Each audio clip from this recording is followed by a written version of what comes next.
नमस्कार दोस्तों, कैसे हो आप सभी लोग। दोस्तों, आज के वीडियो में मैं आपको फंक्शंस ऑफ मैनेजमेंट के बारे में एक दो चीज़ें बताऊंगा।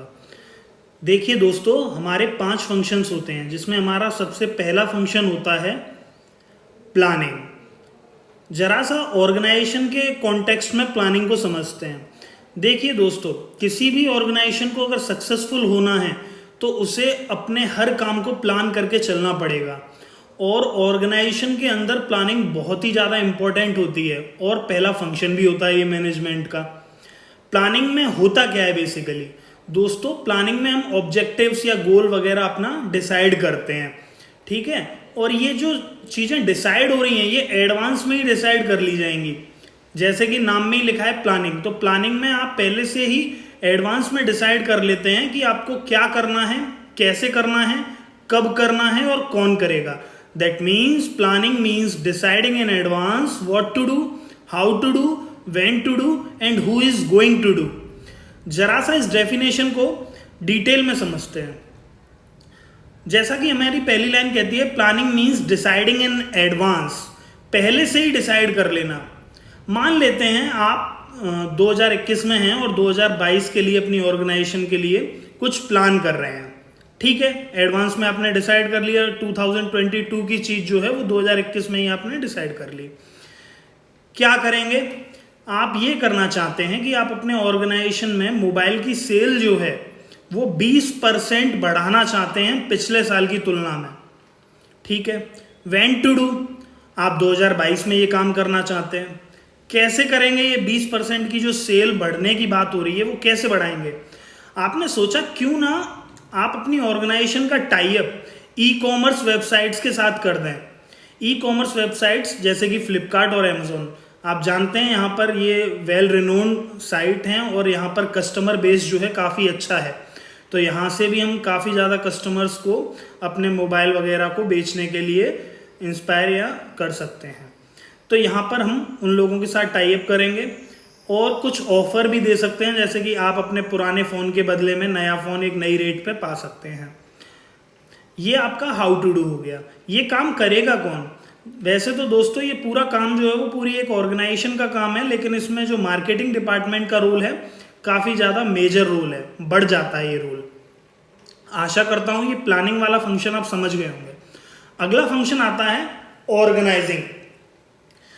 ऑर्गेनाइजेशन के अंदर ऑर्गेनाइजिंग होती है और ऑर्गेनाइजिंग के अंदर ये पता किया जाता है कि हमारी ऑर्गेनाइजेशन में कितने डिपार्टमेंट होंगे, ठीक है, कितनी पोस्ट होंगी, उन पोस्ट पर जो लोग बैठेंगे उनके पास क्या अथॉरिटी होगी और क्या रेस्पॉन्सिबिलिटी होगी। इसका मतलब है ऑर्गेनाइजिंग के अंदर हम एक ऐसा फ्रेमवर्क तैयार करते हैं जिसमें हम हाउ मेनी यूनिट्स, यानी कि कितनी यूनिट्स हमारी काम करेंगी, कितनी सब यूनिट्स होंगी, कितनी पोस्ट होंगी और उनकी क्या अथॉरिटी और रेस्पॉन्सिबिलिटी होगी, ये चीज हम ऑर्गेनाइजिंग के अंदर देखते हैं। एग्जाम्पल से समझते हैं। मान लीजिए आपकी एक ऑर्गेनाइजेशन है जिसका नाम है राहुल कम्युनिकेशन। आपने डिसाइड किया कि इसके अंदर 3 डिपार्टमेंट तैयार किए जाएंगे, परचेज, सेल और फाइनेंस, ठीक है। यूनिट और सब यूनिट आपकी तैयार हो चुकी हैं। आपने पोस्ट डिसाइड कर ली कि हर डिपार्टमेंट के अंदर 5-5 एम्प्लॉयज जो हैं वो काम करेंगे, ठीक है। अब इन लोगों के बीच में आपको अथॉरिटी और रेस्पॉन्सिबिलिटी जो भी रिक्वायर्ड हो आपके हिसाब से वो आप बांट दीजिए। तो यहाँ पर हमारा जो पूरा स्ट्रक्चर तैयार हुआ है राहुल कम्युनिकेशन का, ये एक ऑर्गेनाइजेशनल स्ट्रक्चर है जो कि ऑर्गेनाइजिंग के अंदर आता है।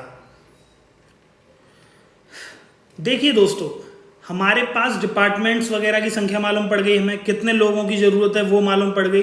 अब उन लोगों की जगहों को भरने के लिए हमें एक ह्यूमन रिसोर्स की ज़रूरत पड़ती है, यानी कि स्टाफ की ज़रूरत पड़ती है। तो अगला फंक्शन जो परफॉर्म होगा यहाँ से वो होगा स्टाफिंग। स्टाफिंग के अंदर हम सबसे पहले रिक्रूट करते हैं लोगों को, यानी कि ज़्यादा से ज़्यादा लोगों को इन्वाइट करते हैं कि आपकी ऑर्गेनाइजेशन में आएँ और अप्लाई करें। फिर उनमें से आप अच्छे कैंडिडेट को सिलेक्ट करते हो, देन अपॉइंट करते हो और उन्हें उनकी ड्यूटीज़ जो हैं वो बता देते हो कि भैया ये आपकी ड्यूटीज़ रहेंगी। इसके बाद ही उनकी ट्रेनिंग और डेवलपमेंट का काम भी स्टाफिंग फंक्शन के अंदर होता है। दोस्तों, इसके बाद अगला फंक्शन आता है डायरेक्टिंग। देखिए, डायरेक्टिंग में जैसा कि नाम में ही लिखा है डायरेक्ट, आपको डायरेक्ट करना है, यानी कि दिशा निर्देश देने हैं। दिशा निर्देश आप किसे देंगे? जो आपने पिछले फंक्शन में स्टाफ को रिक्रूट किया है या सिलेक्ट किया है, उससे आप डायरेक्ट करेंगे। दोस्तों, जैसे कि एक मूवी का डायरेक्टर एक्टर्स को एक्ट करने के लिए बताता है कि ऐसे ऐसे सीन पर आपको रिएक्ट करना है, ऐसे ही मैनेजर जो है एम्प्लॉयज को बताता है कि ऐसे ऐसे ये काम आपको एग्जीक्यूट या इम्प्लीमेंट करना होगा, ये काम करने का सही मेथड है। तो डायरेक्टिंग के अंदर आप अपने एम्प्लॉयज को डायरेक्शन दिखाते हो और उन्हें इंस्ट्रक्ट करते हो। इसके साथ ही डायरेक्टिंग में कुछ चीज़ें हैं वो भी बहुत ज़रूरी हैं। जैसे कि आपका एम्प्लॉय कभी हताश महसूस करता है तो उसे मोटिवेट करने का काम भी आप करते हो, बीच बीच में उनके साथ कम्युनिकेशन इस्टेब्लिश करने का भी आप काम करते हो, एक लीडरशिप की भूमिका भी आप डायरेक्टिंग के अंदर निभाते हो। ये सारे फंक्शंस हम आगे जाके चैप्टर के रूप में एलोबरेट फॉर्म में पढ़ेंगे। अगला फंक्शन है दोस्तों कंट्रोलिंग। कंट्रोलिंग नाम में लिखा है कि कंट्रोल करना है। किस चीज को कंट्रोल करना है भैया? देखो दोस्तों, हमारे टॉप लेवल मैनेजमेंट द्वारा हमें कोई टारगेट दिया जाता है, वो टारगेट एक्चुअल में प्लान्ड परफॉर्मेंस कहलाई जाती है कि भैया ये प्लानिंग के तहत ये आपको काम करना है, ठीक है। लेकिन ग्राउंड पर, फ्लोर पर जब आप काम करते हैं तो ऐसा नहीं है कि प्लानिंग के हिसाब से ही सारी चीज़ें होंगी। प्लानिंग जरूरी है, बिल्कुल जरूरी है, लेकिन बिल्कुल एक्यूरेट जैसा कि प्लान में था वैसा ही आप एग्जैक्ट परफॉर्म कर दें, ऐसा जरूरी नहीं है। कई बार आपकी एक्चुअल परफॉर्मेंस जो है वो प्लान परफॉर्मेंस से कम या ज़्यादा हो जाती है। तो ये जो अंतर आता है ना, जैसे मान लीजिए 100 यूनिट का आपको काम दिया गया था और 80 यूनिट आप काम कर पाए, यानी कि जो अंतर आया है 20 यूनिट का, यहाँ पर 20 यूनिट को सही करने का काम जो है दोस्तों वो कंट्रोलिंग करेगी। तो कंट्रोलिंग अपने आप में कहती है कि एक्चुअल परफॉर्मेंस और प्लान परफॉर्मेंस को कंपेयर करना और कोई डिफरेंस हो तो उन डिफरेंस को पता करना कि ऐसा कारण क्या रहा जिसकी वजह से हमारी प्लान परफॉर्मेंस और एक्चुअल परफॉर्मेंस में अंतर रहा, और उसे आप करेक्टिव मेजर लेके यानी कि सही स्टेप लेके उसे सही कर देते हैं। जरा सा एक एग्जाम्पल के साथ समझते हैं। आपके ऊपर के मैनेजमेंट ने आपको बोला कि 10,000 मोबाइल आउटपुट आपको प्रोडक्शन में देने हैं, लेकिन आप 8,000 मोबाइल ही बना पाए, यानी कि जो डिफरेंस आया है, डेविएशन आया है, वो आया है 2,000 मोबाइल का। तो ऊपर वाले मैनेजमेंट को यहाँ पर कंट्रोल ये करना है कि सबसे पहले तो ये पता करना है कि ये डिफरेंस या डेविएशन आया क्यों है। आपने पता किया, आपको मालूम पड़ा कि मशीनरी है उसमें कुछ खराबी है जिस वजह से प्रोडक्शन जो है वो स्लो डाउन हो गया है और एफिशिएंसी जो है वो डिक्रीज हो गई है, ठीक है।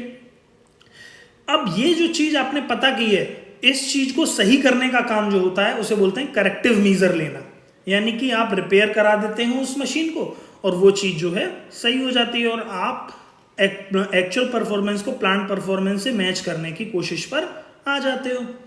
यहीं पर हमारे पांचों फंक्शंस जो हैं ब्रीफली हमने समझे, आगे जाके हम इन्हें चैप्टर की फॉर्म में भी समझेंगे। तो आशा करता हूँ आपको ये समझ में आया होगा। Thank you very much for your time and patience. मिलते हैं नेक्स्ट वीडियो में जिसमें मैं आपको कोऑर्डिनेशन के बारे में बताऊंगा।